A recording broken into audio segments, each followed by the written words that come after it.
Karen, when you're talking with families, and I know it's probably always different, but and you talked about some of those questions before, but do you have, three to, three different questions that you just love asking and hearing people talk about? Or is it just, so many different questions, every family's different kind of a thing?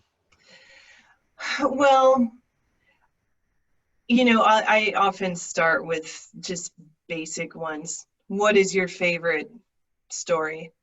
What is your favorite family vacation? I generally start with happy moments to, get the family comfortable with me, get them comfortable talking about the past, get a sense of their personalities. So talk about, again, like a fun family vacation is great. Best family holiday, favorite recipes, kind of those themes that I've talked about before.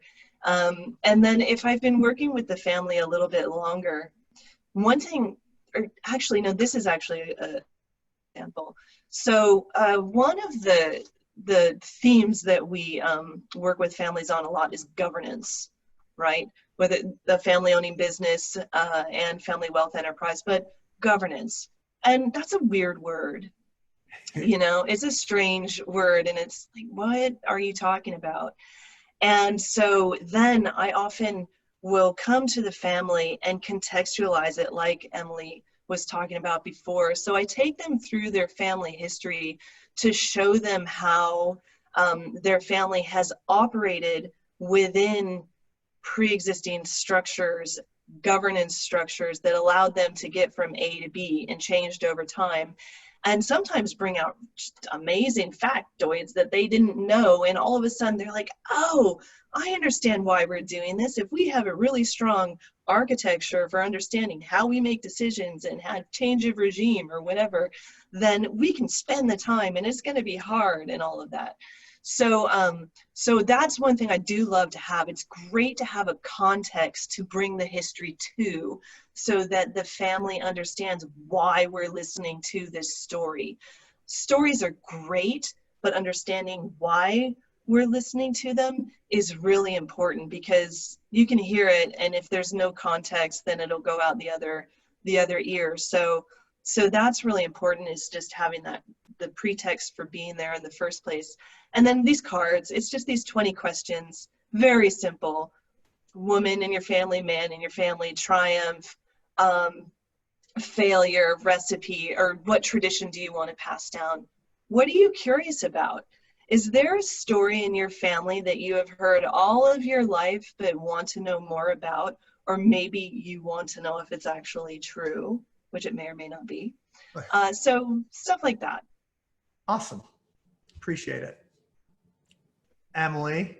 Sorry, I'm just on mute there. I wanted to add that one of my first families I got to work with Karen on was really profound, because when people go through the cards, they can choose the question that they want. It's not like a game of chance where you're like, pick a card and that's your card. Right.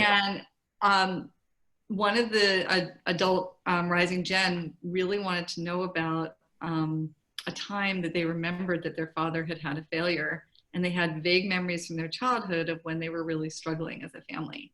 And they wanted to know more about it. And I like that Karen's like, oh yeah, your biggest triumph and your failure. And it's like, not a good thing necessarily to ask all the time, but because there was a facilitator in the room, he was able to ask it, and the dad was very forthcoming, and the mom shared what it was like for her.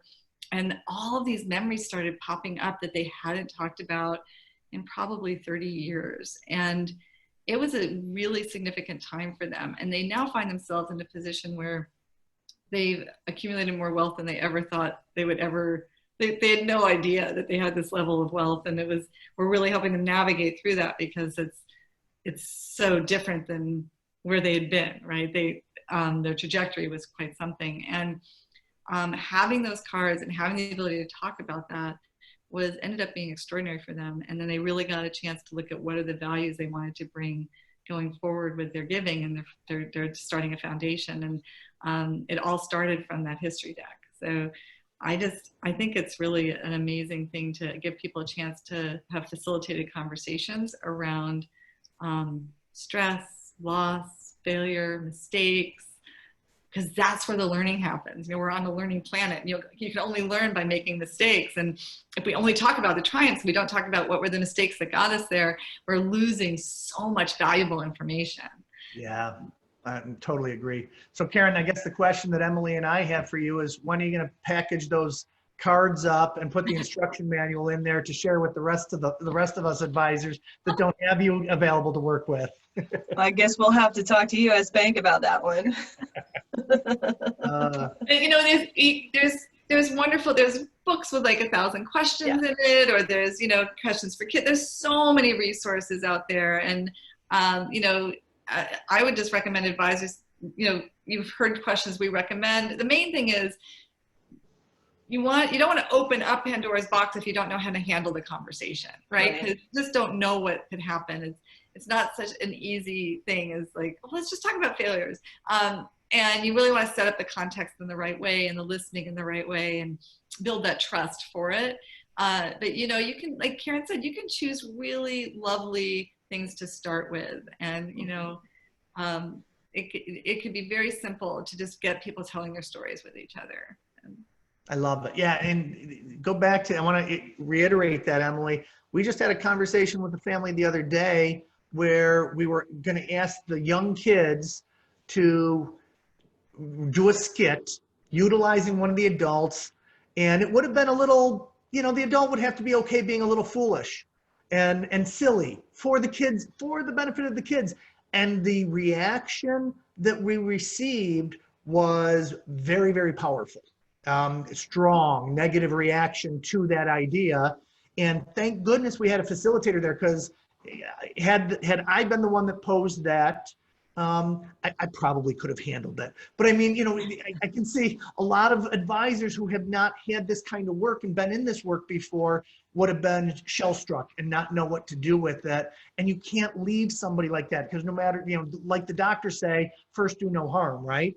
And that's when we're going into these situations, we need to be prepared for, you know, whatever. We don't know how strong somebody might react to something. But for the very most part, 98% of what, you know, these things are all positive and wonderful, but sometimes there is some, you know, deep-seated things.